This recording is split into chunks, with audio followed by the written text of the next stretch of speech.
14 after all that out of 24? Yes, we did. Perfect. So 14 out of 24. If we want to, 7 out of 12, but that's not that important.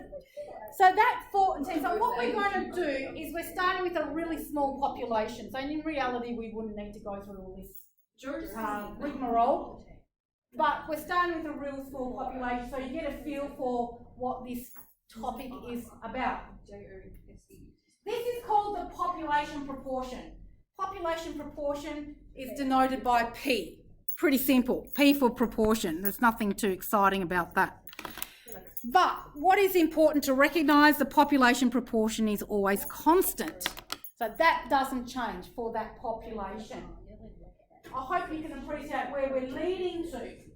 If we select a sample, so I have selected a sample of students, there's 6 in my sample. What is the proportion of females in this sample? So 4 out of 6, or 2/3. Clearly not the same as the population proportion.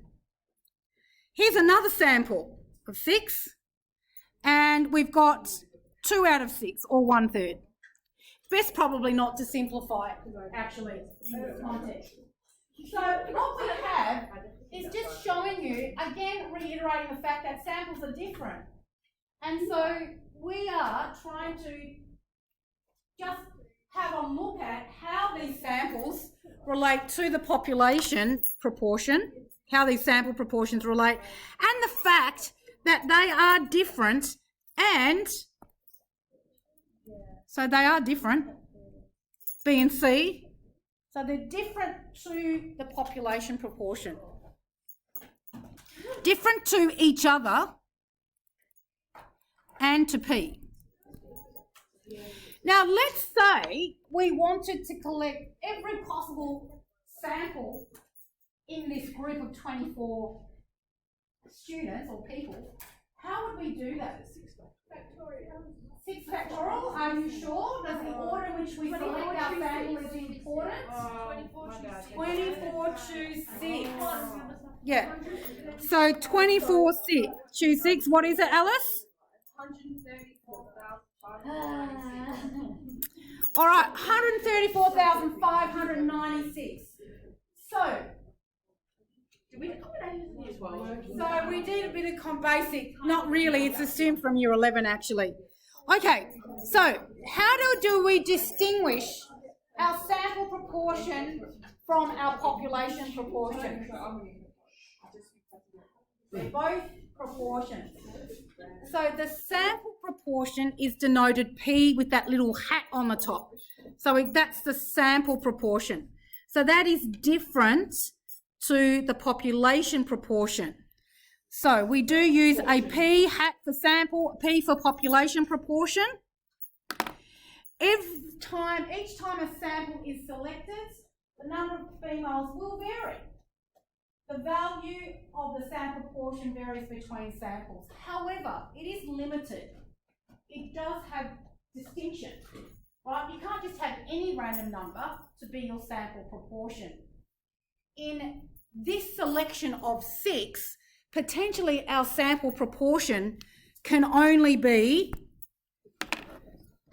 0, because we could have 0 females, or we could have 1/6, or 2/6, or 3/6, or 4/6, 5/6, or 6/6. So basically, which is 1. So we've actually only got 7 options for the sample proportion. So it can't be just any value. They are distinct. That's important. The fact that they are distinct values. Because then that leads to giving an understanding of what the distribution might look like. So if we went and collected all of the possible samples, we would get a sampling distribution. And there would be potentially, we could have, I don't know, a few at 0, 1, 6. Where would most of them lie? Somewhere around 7/12, actually, whatever that might be. somewhere around 7/12. So, potentially we're 7/12 out of somewhere around there. So I'm not going to do this, right? But potentially we would have 134,596 dots, each dot representing a sample proportion. And what we're going to look at is how the distribution of those samples, the sampling distribution, looks like, what it looks like. So that's what we're aiming towards. So just giving you a bit of a feel for the fact that you can't have any random proportion.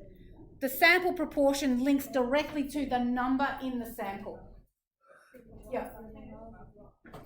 And, okay, so just a bit of terminology, just so that we are happy, although I think I've already mentioned this. Okay, so population proportion relates to the word population parameter, if you hear that terminology, and it is the proportion that in the population that possess a particular attribute. In our population, it's are they female? That's the attribute. So notice that it's not numerical, it's categorical. Right? Are they female or not?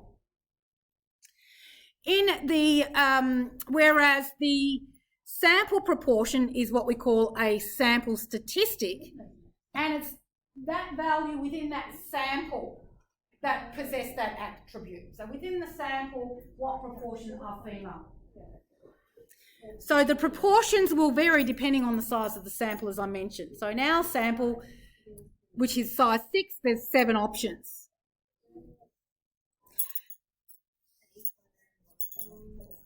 All right, now we're going to generate some samples ourselves. And the way we're going to do that, just to make it a bit easier, is to reduce the class size. The class size now reduces to 10, because otherwise there's too many numbers. And we are interested in, we're going to select, and our sample size is going to be 4. So our population is 10.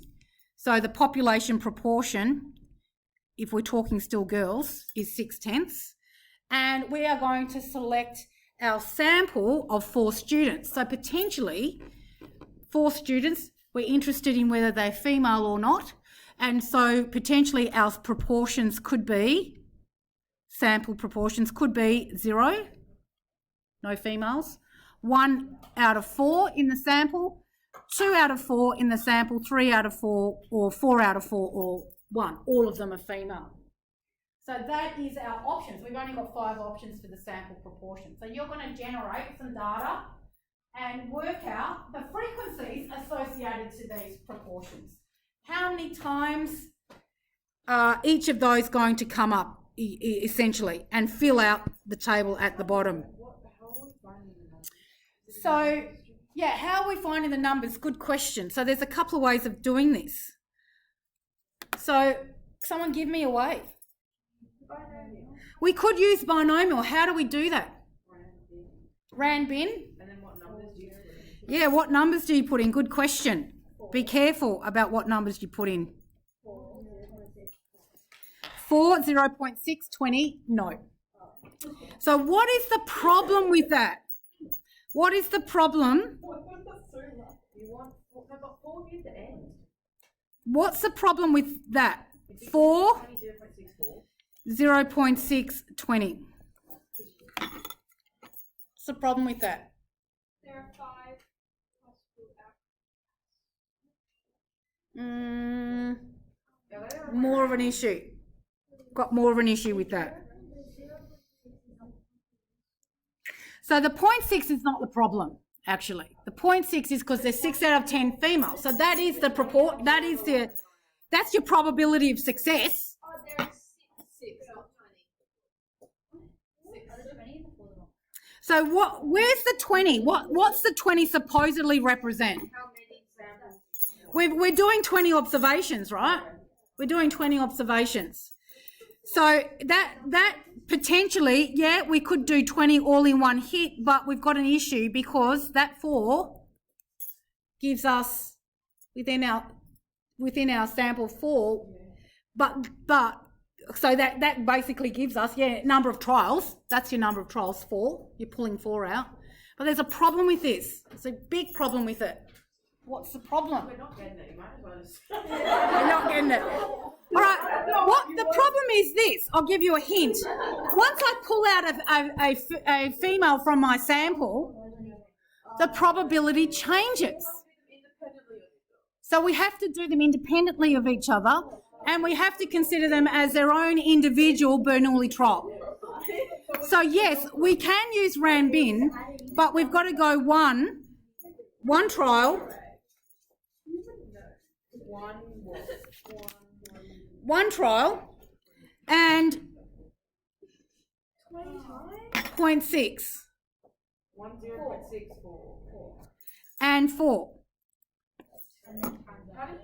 And so what you're trying to decide is that in my sample of 4, are they female or not? So what's going to happen? You're going to get a series of zeros and ones. 1, probability of success, yes, they're female. 0, not. So when you do this, you don't have to do it this way, by the way, but just showing you when you do this. Well, this is probably the easiest way. I'll tell you why. It is the best way. Hang on a minute. Let me just go to my RAND. So it's Ranbin, and I want to go 1, 0.6, and I want 4. Now, why is this the best method? There you go. 0, 0, 0, 1. That tells me number of females is 1. And so this sample proportion is 1/4. And then if you hit execute, again, number of females is 1. So this sample proportion is also 1/4. And you've just got to keep hitting that until you do it 20 times. Yeah.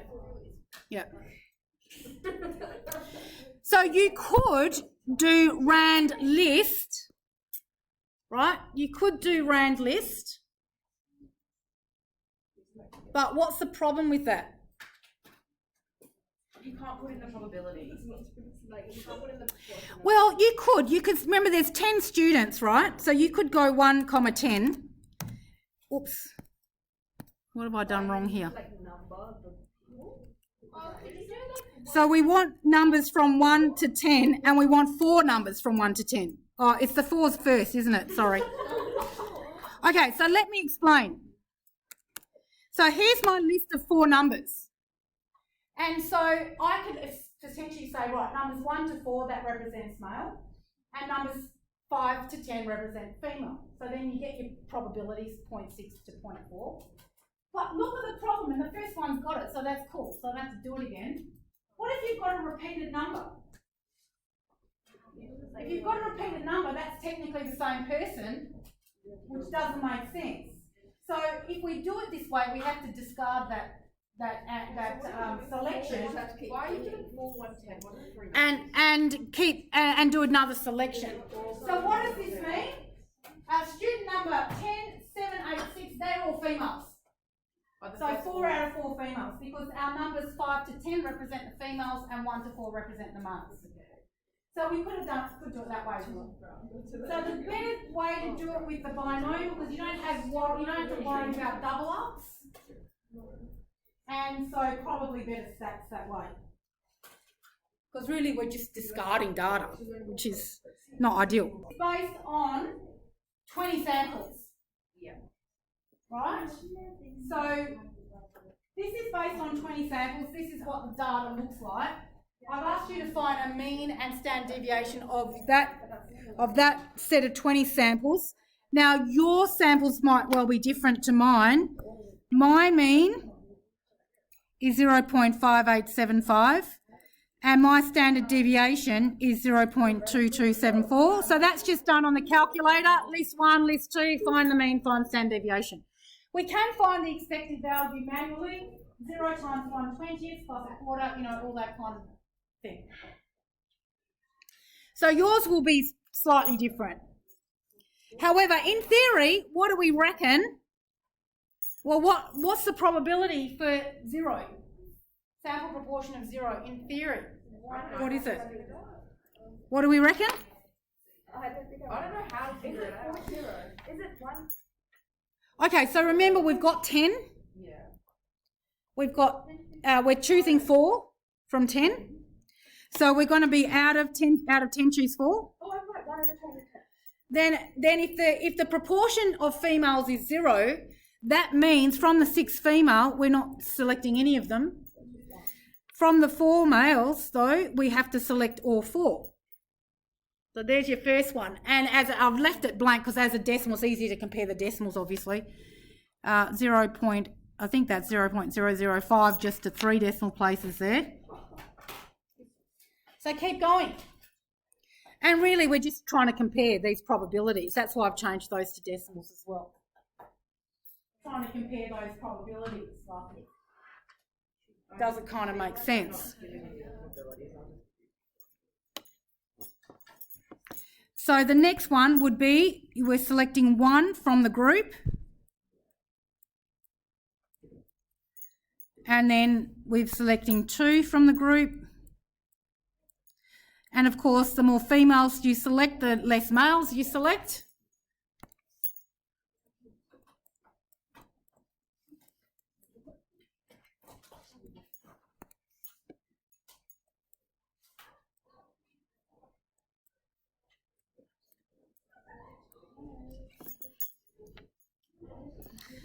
And what are those values? Tell me what the mean and standard deviation are in theory.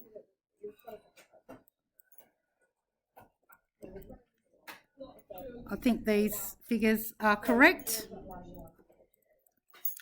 So again, putting this data into list 1, putting that into list 2.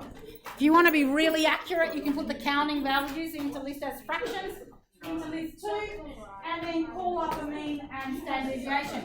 And the point is, let's compare that to our 20 set of 20 samples. And we'll leave it there for today.